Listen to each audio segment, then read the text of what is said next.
La refondation de l'école, ça laisse penser une immense ambition, une projection, et au total, on a eu des propos qui naviguaient entre banalité, contradiction et démagogie. Et concrètement, Laurent Wauquiez, cette semaine de 4 jours et demi, ces devoirs faits à l'école plutôt qu'à la maison, c'est des choses assez précises. Mais c'est trop tard. Il y a les vieilles lunes des pédagogistes qui gouvernent l'école publique depuis 25 ans, qui ont abouti au désastre du niveau scolaire. Jospin nous disait 80% d'une classe d'âge au bac. Ben pour arriver à ce résultat, on a nivelé le niveau du bac vers le bas. Aujourd'hui, on y dit plus de devoirs, plus de notes. Alors, on a connu, nous, l'époque des bons points et des images quand on réussissait. Il y avait la motivation. C'est le vieux retour de faut pas demander d'efforts, faut pas sanctionner, faut pas faire de devoirs. Il faut à un certain moment qu'il y ait une évaluation des élèves, incontestablement. Alors, est-ce que ça doit être fait entre A, B, C, D?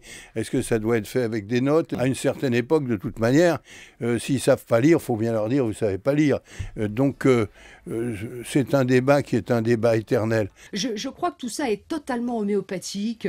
C'est pas la réforme ou c'est pas ce qu'il faut pour faire évoluer l'école. Et en fait, il fait de la marche arrière. Il vient sur la semaine de 4 jours. Il nous dit qu'il faut faire les devoirs à l'école. Ce qu'il faut faire, c'est très simple.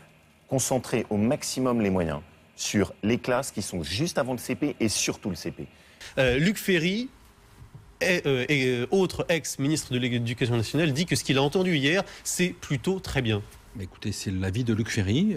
Je ne mets pas de note à Vincent Payon ou à François Hollande. Je ne mettrai pas plus de notes à Luc Ferry. Pas de bon point, pas d'image pour François Hollande. Non, non, parce que quand on est un imposteur, on n'a pas besoin d'une bonne image. On n'a pas besoin d'une image. C'est une très mauvaise image pour la France.